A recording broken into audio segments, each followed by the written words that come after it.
Welcome home to USA Global TV and Radio, a place where dreams take flight, with authentic storytelling, diverse perspectives and meaningful conversations, where global stories unite and bridges are built beyond all borders. Discover world-class education, entertainment, hope and inspiration. Together, we're building bridges worldwide. Subscribe to our channel, USA Global TV. Download our app, USA Global TV. Be our guest or join our team. Visit usaglobaltv.com. Thanks to our founder and executive producer, Dr. Jacqueline Kerbeck. Music score by Yeffy Tang from Cloud Road Music. Voiceover artist Mike Porter. Creative direction by Paul Garcia. USA Global TV and Radio. Your home for global connection. All rights reserved. This video and its contents are the exclusive property of USA Global TV and Radio. Unauthorized use, duplication or redistribution in any form is strictly prohibited.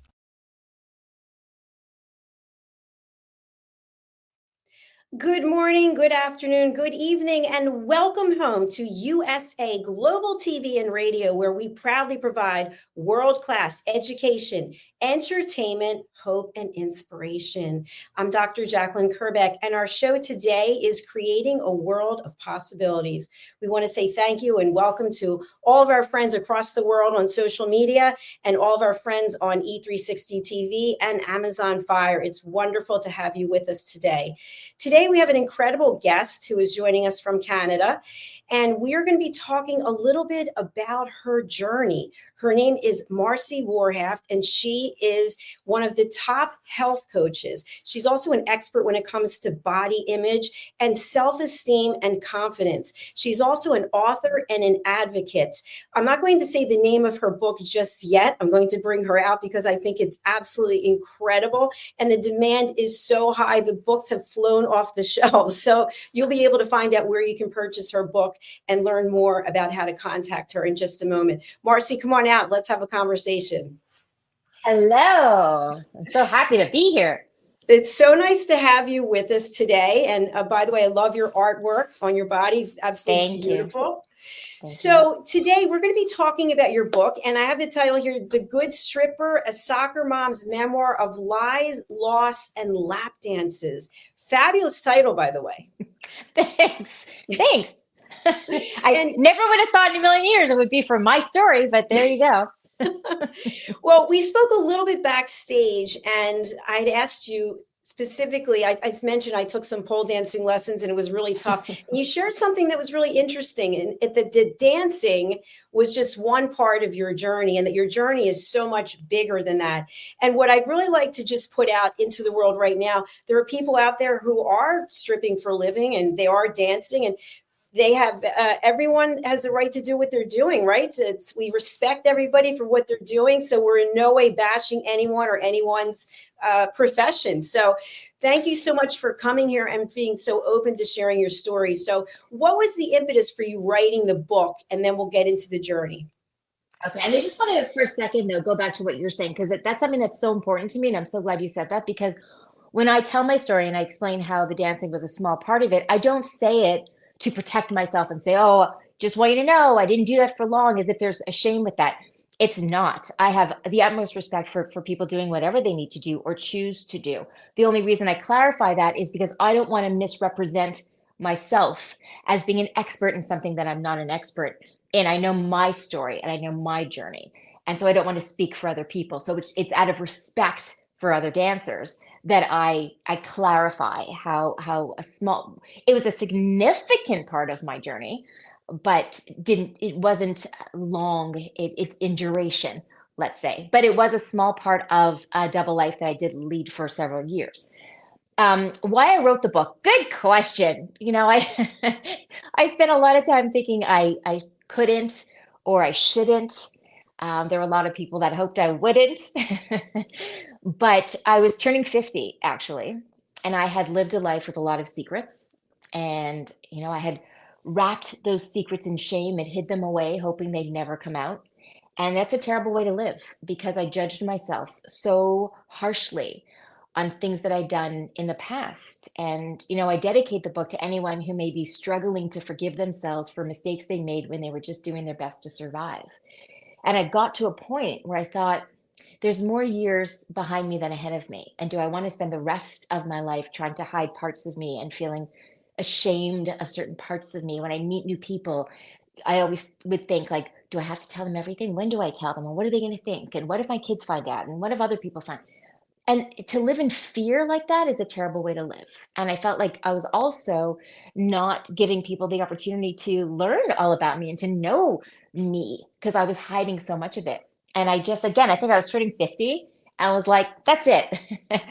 I'm not hiding anymore. Whatever happens, happens. And I had started to forgive myself and look at things in my past differently. And I was just ready. Plus, I had a couple of friends who knew parts of my story. Nobody knew all of it, but they knew parts, and they saw my story from a different perspective than I did. I saw how many times I had fallen down. They saw how many times I'd picked myself up, and they felt that that would really help other people. And I thought, no, because I've made so many mistakes, and they weren't seeing the failures, they were seeing the successes. And I thought, okay, it's time for me to set myself free. And if I could help somebody else, that's like a huge bonus. So I just thought I'm going to go for it, and I did. I love that. There's so much that you just shared there that I want to touch on. And so first of all, people saw you in a different way than you even saw yourself. And I think that's so profound because I know that it happens to me all the time as well. And people say, oh, you really inspire me. I'm like, I did, so people look at us in a different way and we don't see ourselves that way. Do you think that that has to do with wisdom and getting older in life, or do you think it's unrelated? I think it can be. I think for a lot of us, when we've been through a lot and we've accumulated a lot of experiences, we're able to look back and see how far we've come. So I think age does play a part in that. And again, experiences. People always say, oh, you're not supposed to look back. You're only supposed to look forward. And I'm like, you're not supposed to live in the past. But I think it's important sometimes to look back and see how far you've come because we do get nearsighted and we don't see, like sometimes we'll still see how much further we have to go. And we look back and go, wait a minute, I've come so far. So I think it's important, but I think it's still a struggle for a lot of people. I think a lot of people still hold on to past regrets. And so I think for some of us, there's some kind of switch that happens when we realize, no, I'm not worrying about that anymore. And I'm going to just move forward with a confidence and a strength that I deserve. So liberating. It really is. And I'm glad that you shared your journey is more than just the dancing. It's also more than just the book, right? Because you are an advocate. And so many young women that I know just from the fitness industry, they are concerned about how they look and that they never look good enough and they're constantly beating themselves up. I mean, that's something that I've done my whole life. I'm still doing it today right now, seeing myself on the screen, but it is liberating to be able to let go of that. And I think based on some of the things that happened recently with the wildfires and then the helicopter and the airplane and then the airplane in Philadelphia, I thought to myself, we are not guaranteed anything. And we spend so much time picking ourselves apart and beating ourselves up that if we could just let go of that, like what you were saying, when you turned 50, you said, you know what, I've had enough of this. Oh, absolutely. And it's funny because nothing I've ever done except for the fact that I've gone back to teaching fitness classes and being a personal trainer. And I had left that for years because I didn't like how the fitness industry had become about aesthetics versus mechanics of the body. People always confuse physical appearance with physical fitness, and physical appearance is how my body looks to you. Physical fitness is how it feels to me. And there was a big miscommunication there for a while. And I left and became a body image advocate and have come back to it. But I mean, it's funny because anything I've done, I didn't plan on becoming a body image advocate. I happen to suffer from serious body image issues and eating disorder issues for most of my life and came out of it and felt that there was a need for change. And so I started speaking out, especially started with my kids' school. I didn't like the message they were getting about health. And I just became very outspoken about it when no one else was. This was before social media. And any of this, my resiliency coaching that I do also, that came out of trauma and, and what I learned. So I didn't plan any of it, but my body image issues started when I was a teenager. And we're talking the 80s, but it goes back decades and decades and decades before that. This is an issue that's been around forever. In some ways, it's gotten better. In some ways, it's gotten worse. It's going to be around. And what you said is so true. And so it's so amazing to me. there could be huge things happening in the world. There could be huge things happening in our own personal worlds. And for some reason, we seem to still put how we look above anything else. And it's something that it's been ingrained in us from the time that we were little. So it's a tough thing. It's a really tough thing to get over, but it's something that we have to work on. Absolutely. Great point. I want to go over and take a look at your book and then dive into that. And also, we have a show called The Corner Bookstore, so I'd love to have you come back on that one as well For with sure. Red O'Loughlin. One thing I noticed when I was living in Florida, I moved in November. It's very warm there, and I would see plus size women maybe size 12, 14, on and on, wearing midriff tops and short shorts. And I thought, you know what, God bless them. Like, I wish I had that confidence to dress like that. I absolutely loved it. So cheers and kudos to everybody out there who is embracing themselves and just saying, this is what I've got, and here it is, world. So I want to go over and take a look at your book now. And here we go. So it's available on Amazon. The Good Stripper, a soccer mom's memoir of lies, loss, and lap dances. Tell us a little bit about the cover. I love this. What's so funny is that originally there was another cover, and it was kind of very artistic. It was a drawing, and it was a drawing of me as a soccer mom and then me as a dancer, and it was very pretty, but it didn't set the right tone. And actually one of the bookstores was like, we don't like it, and we didn't have very much time to change it before it was coming out. But this one is just it really sets the tone, because I was a mom who was living this double life, and it does have the feel of what I was going through. Thank you so much. I really do enjoy the cover. And especially with the colors too. The color purple to me is always a kind of regal, so maybe it's the message is one way, but then it could also be taken another way. Exactly. So a question that I have for you about this specific part of your journey is, you are living a double life in your own words. Was there anything exciting about it? Was there anything that was kind of like wow, I'm sexy, I'm empowered? Yes. Yes and no. I mean, it was tough. I was married. I had two little kids. They knew, no, my kids didn't know. My ex-husband knew. It was this fear of people finding out, and I wasn't sleeping. I would go days without sleeping. It was difficult. And I did it actually from a place of low self-esteem and low self-worth. I went into it. My marriage was in a bad my family had died quite young. I didn't have support, so I felt quite unloved, but I was feeling desired. I was getting attention from men. And so it was my way of feeling like, all right, well, if no one's going to love me, I guess people will want me. And there was that part of me. I was still battling an eating disorder. I was in my 30s, and I started my eating disorder when I was 17. So I was still dealing with that. So getting the accolades and the attention was great for me. And funny enough, ever since I was a little girl, the two things I did when I was feeling sad were write. I would write, and I would dance. And there's still things to this day that I do to express myself. And so dancing has always been my thing. And so being on stage, even under the circumstances, did feel somewhat empowering. Now, looking back, was it? I don't know. But that feeling of going up on stage and getting the attention that I was missing in the other parts of my life, there was a power to that. And even even the lap dances, there was some power in that. The part I didn't like was the trying to sell myself, the having to get off stage and go over to a table and trying to get someone to buy dances for me. Didn't like that. But dancing and having that feeling like I had some power, yeah, I did like it. There were parts. I mean, I didn't do it that long because it was difficult having children and being in the situation that I was in. But did I enjoy being on stage? I'd be lying if I said I didn't. So yes. Thank you so much for your honesty on that. I appreciate it. So one more question, just specifically about this particular part of your life. Did you feel that you were paid adequately?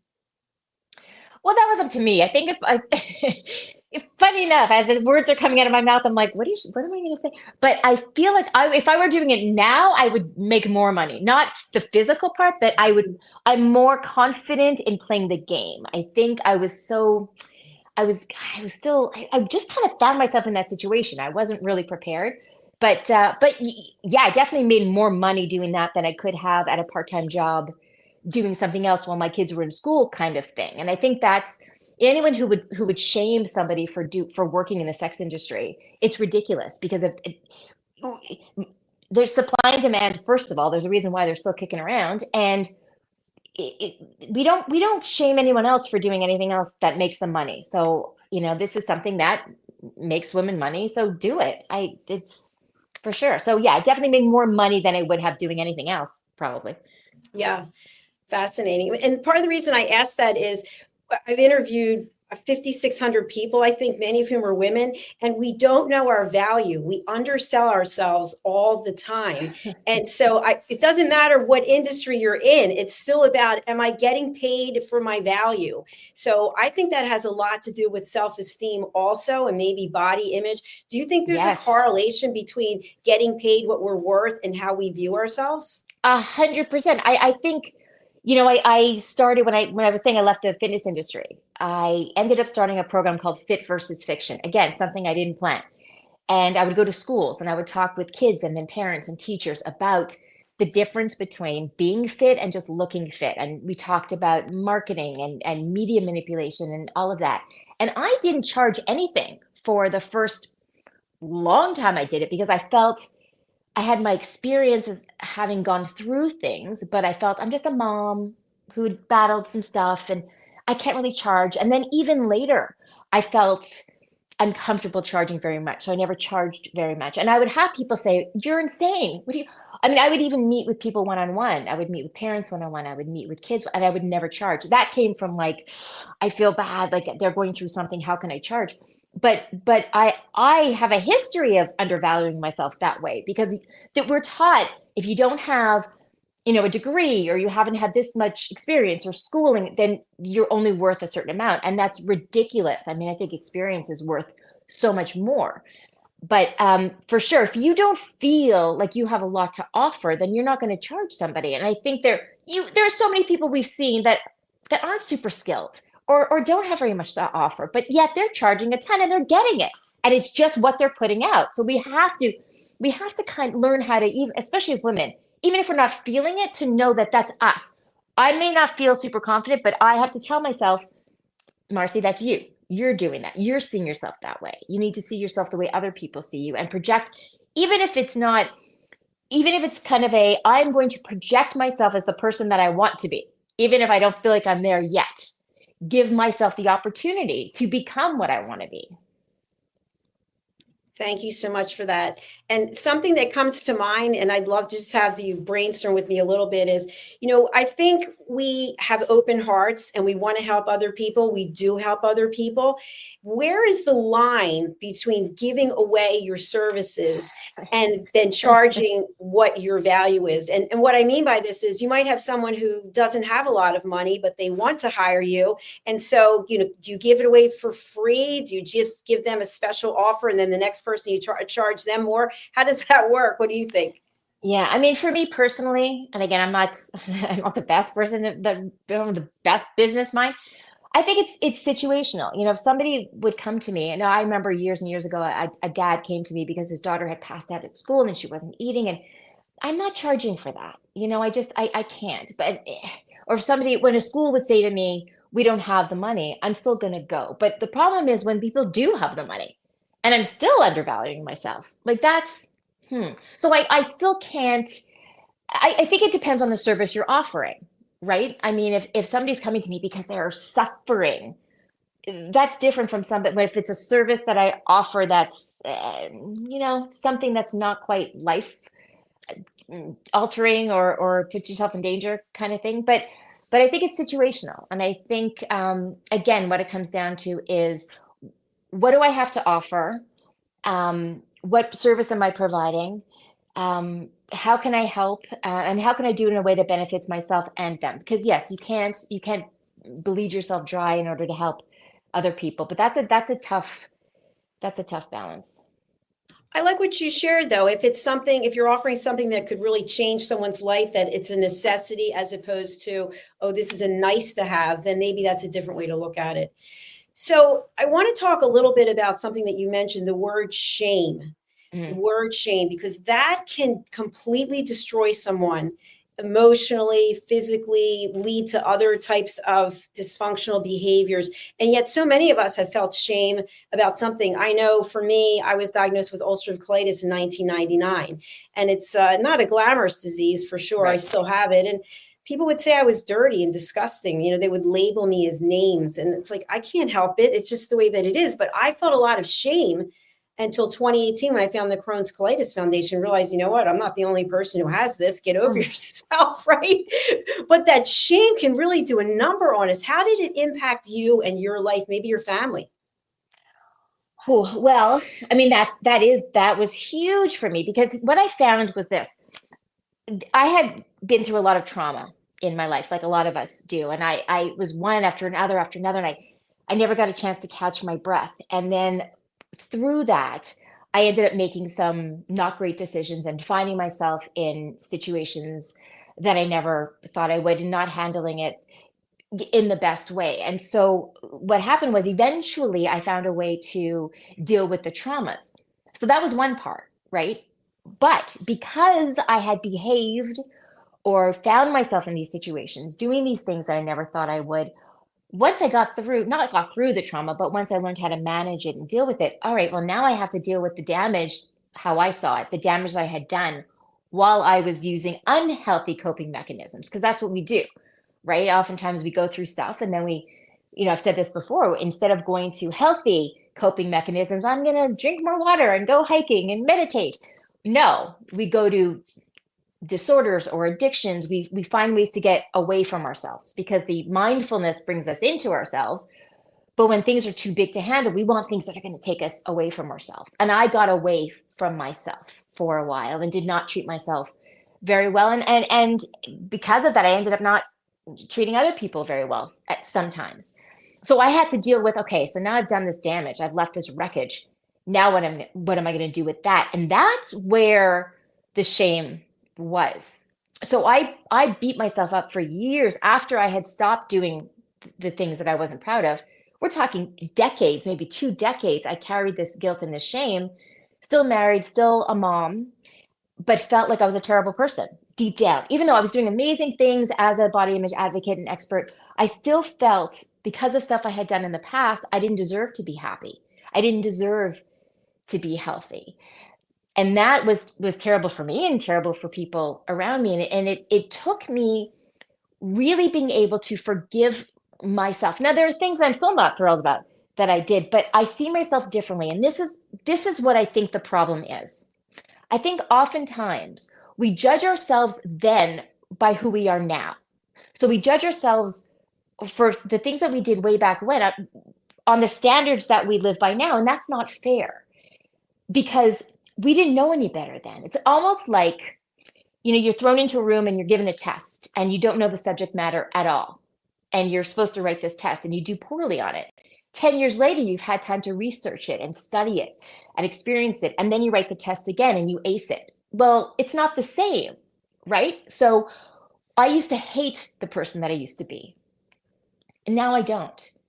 Now I feel compassion for her because I know that I did the best I could. I didn't have the experience. I didn't have the resources. I didn't have the support to do any better.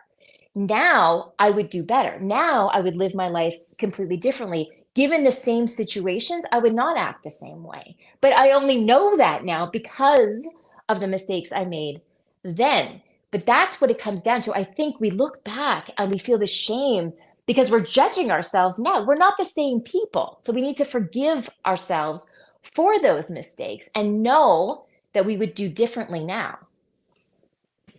Brilliant. Is it possible? You use the word mistake. Maybe it's just part of the journey that you were meant to take. Is that possible?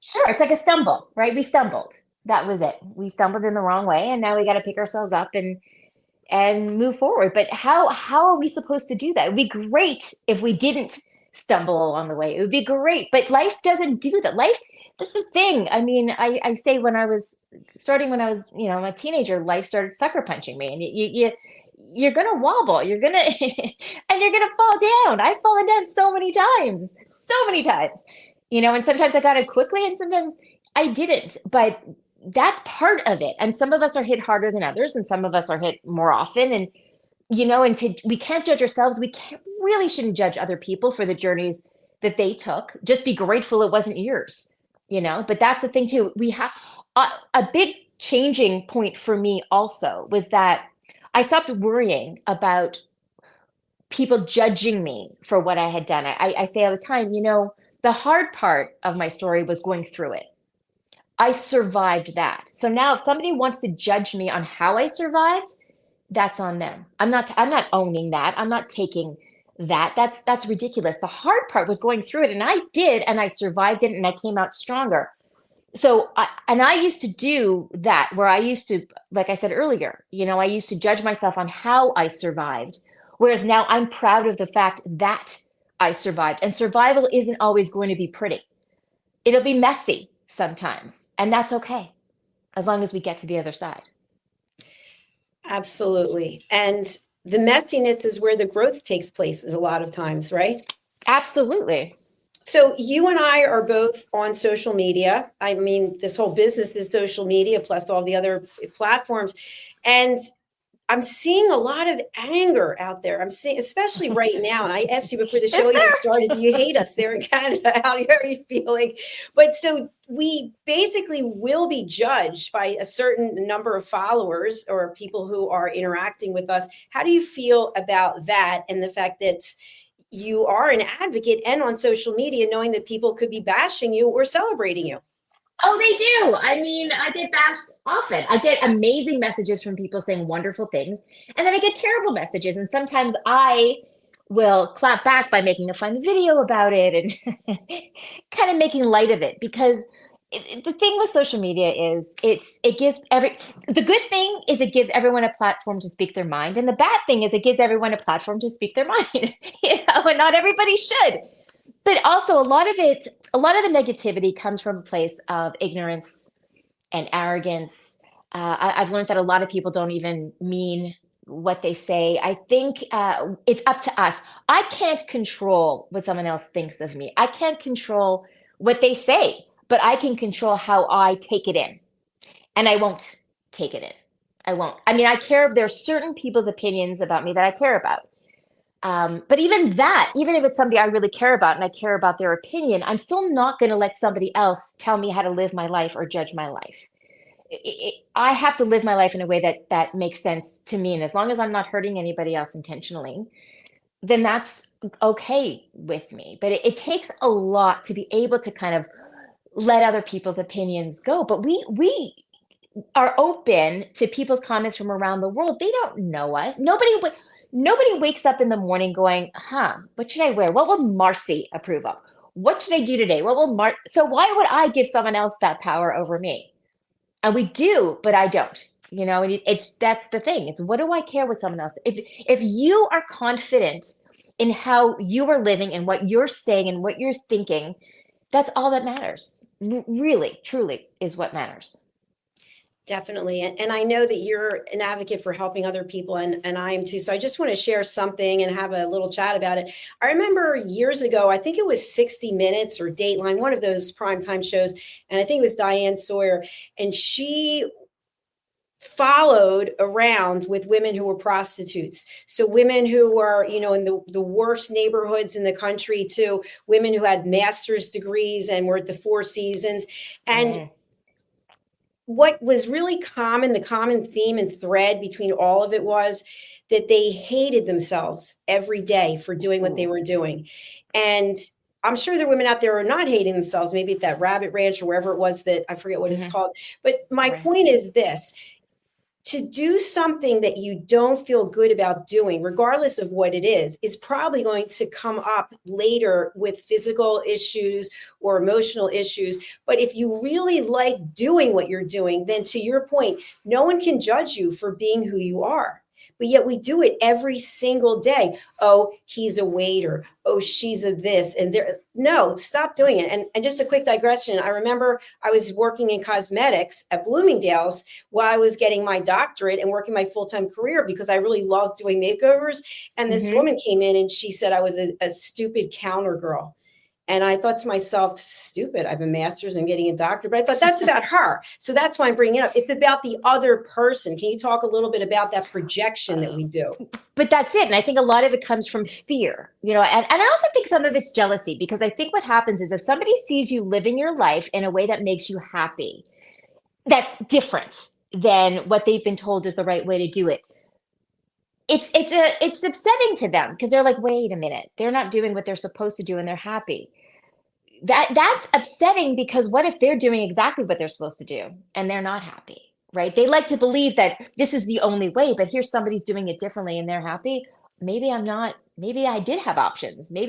But there's a fear because they won't leave what is expected of them. A lot of people spend their whole lives trying to live up to other people's expectations, even at the risk of spending their whole life living for other people and never getting that acceptance. I can tell you that, and going back to your example with the women who are prostitutes, I used to have a podcast and I interviewed a woman who was a career prostitute. She wasn't doing it to put herself through school. This is what she did. And she was very confident with herself. She was very outspoken about the importance of decriminalizing it, very intelligent. And no shame there, and then you have people who work in, let's say, regular jobs who are miserable at what they do and are only doing it because it's something that was expected of them. And that's a much, much sadder way to live. And I'll tell you, as I said, I just recently got back into the fitness industry and I do personal training and I started teaching some classes. And that, that's not going to make me $1 million as teaching fitness classes, but my God, do I love it. And, when somebody comes over to me, like they did at the grocery store the other day and said, I did your class and it was pure joy. Where's the downside to that? I'm doing what I love and making other people happy.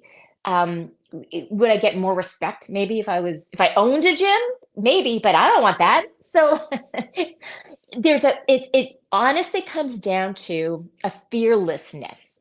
You have to be confident enough that you're saying, I got one go around in this world. This is it. And I'm going to do it in a way that is honest and genuine and authentic to me. And if someone else has a problem with it, that's okay.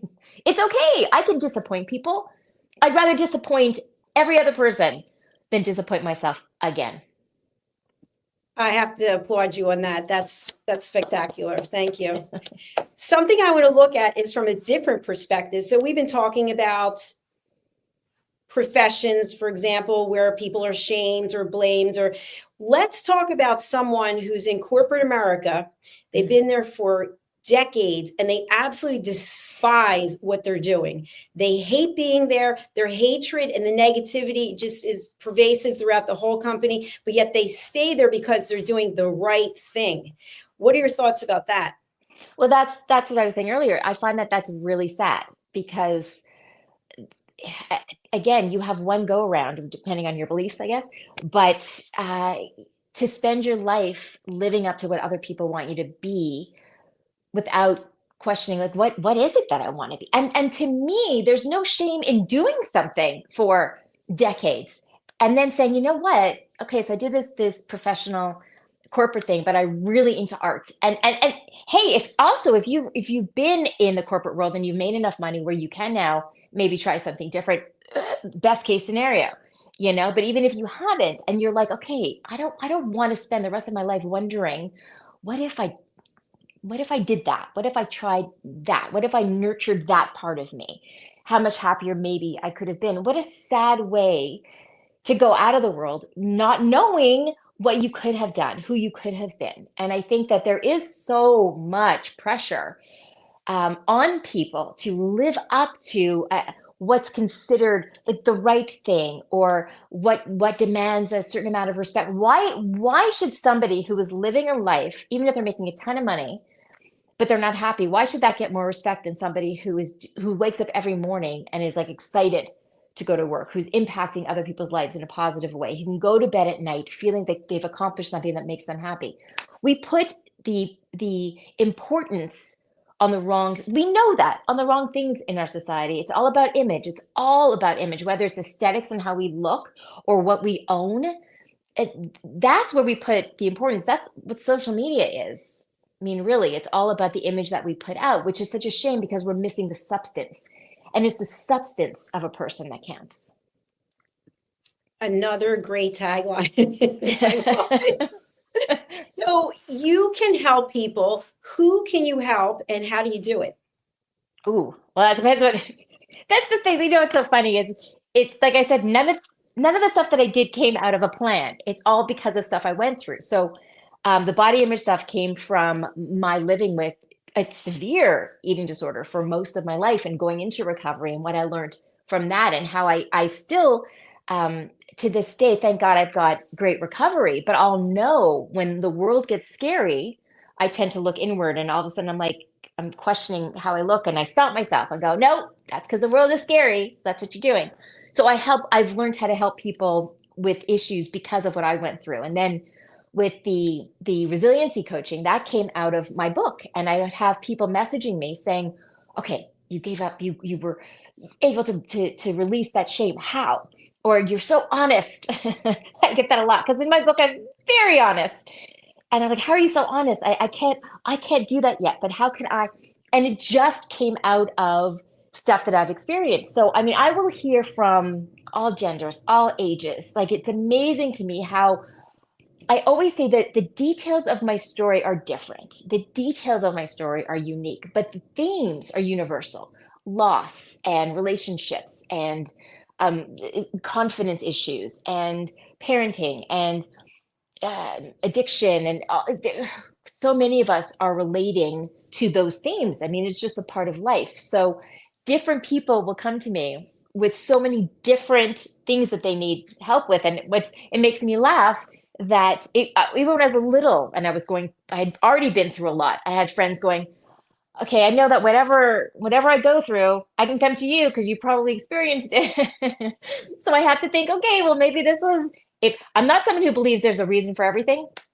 But if I was, I'd say maybe I've been through so much because when someone comes to me with something, there's an understanding there that I've learned through experiencing it myself. And thank you for sharing that. I have a lot of respect for you for doing everything that you did and being able to look at yourself and not beat yourself up and embrace yourself and help other people, because we all make choices at some point that maybe we're thinking later in life, well, that wasn't the best one. And how do we come to that judgment, by the way? Because that is a judgment.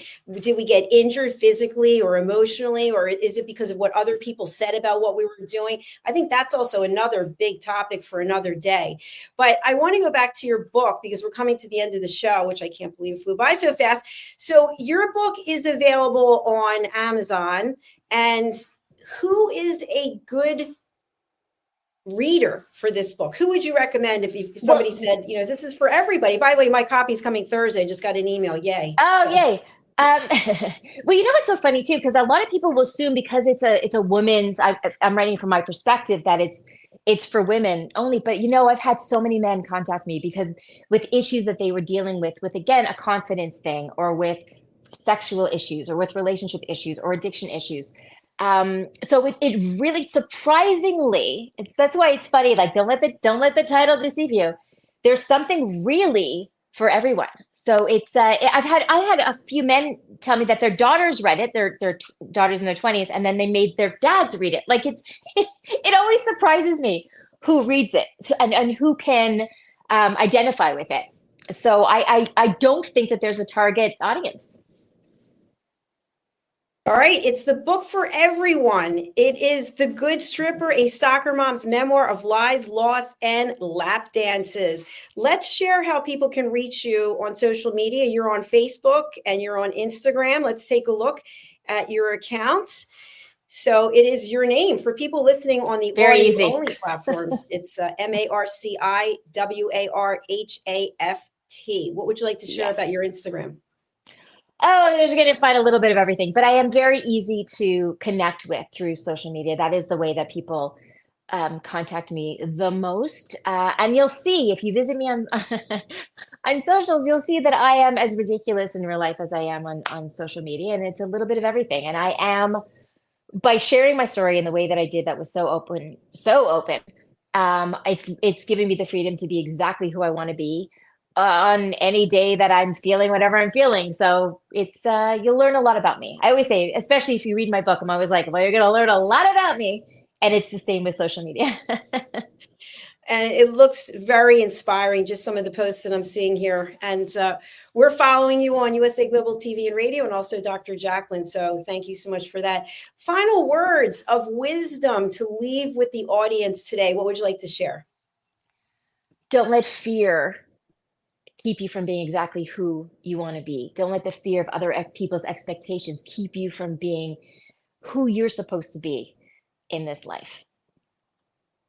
It's an absolute pleasure. And by the way, I just want to share with the audience, because we don't have a script, as I mentioned, but Marci and I just connected on social media. We were connected before, but I reached out to her. I was like, wow, I don't know how we got connected. I think it was Clubhouse, but I'd love to interview you, and bingo, here we are. So for all of you haters of social media out there, I've met so many cool people through social media, and it's about reaching out and connecting and finding great ways to collaborate. So Marci, I know this won't be the last time that I see you. We'll do something together in the future. And I want to thank you for being here today.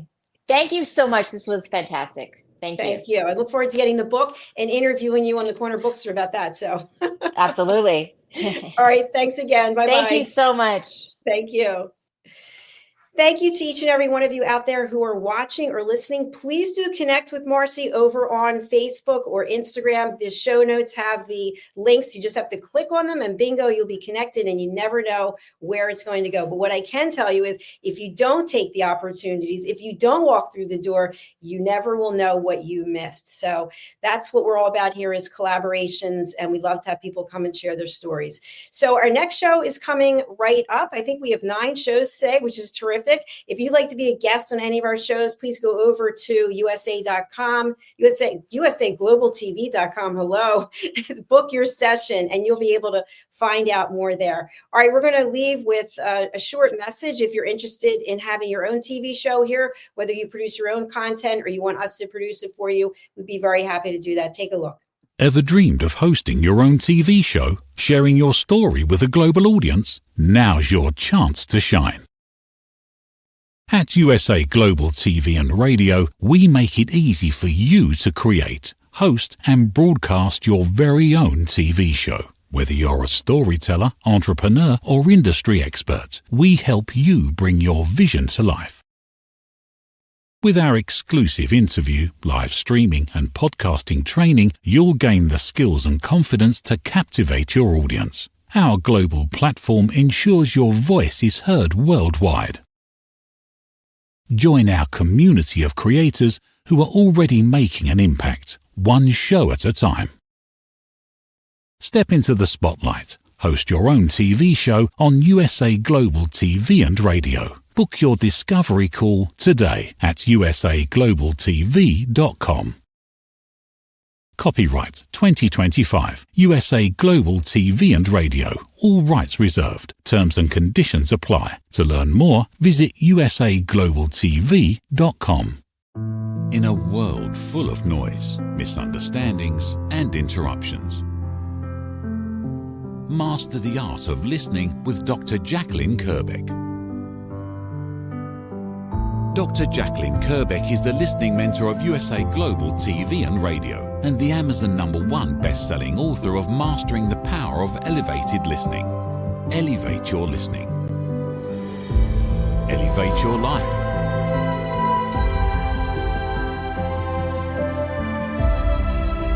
Join a global learning experience in person or via Zoom. Reserve your spot today. usaglobaltv.com/book-your-session or drjacqueline.thinkific.com. Join Dr. Kerbeck's listening courses or hire her to unlock deeper connections and authentic conversations.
face daily cyber risks, spending over 7 hours of screen time, including 4.5 hours on mobile phones. This convenience comes with significant dangers, with cybercrime costs predicted to exceed $10.5 trillion by 2025.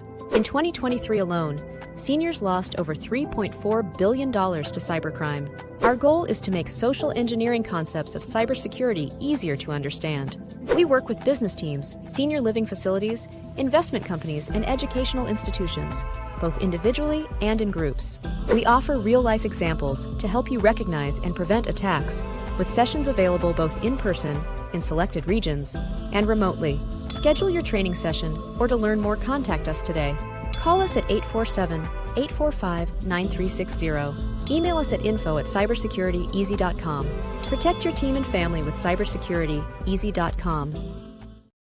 Thank you, viewers and listeners of USA Global TV and Radio, for joining us today. We're honored to have your time and attention as part of our global community. At USA Global TV and Radio, we believe in the power of authentic conversations, meaningful connections, and creating a world of possibilities together. Want to be part of something bigger? Join our team of elevated listeners at usaglobaltv.com, a space where your voice matters and your ability to listen transforms relationships. Stay connected with us across all our platforms for thought-provoking discussions, expert insights, and empowering stories.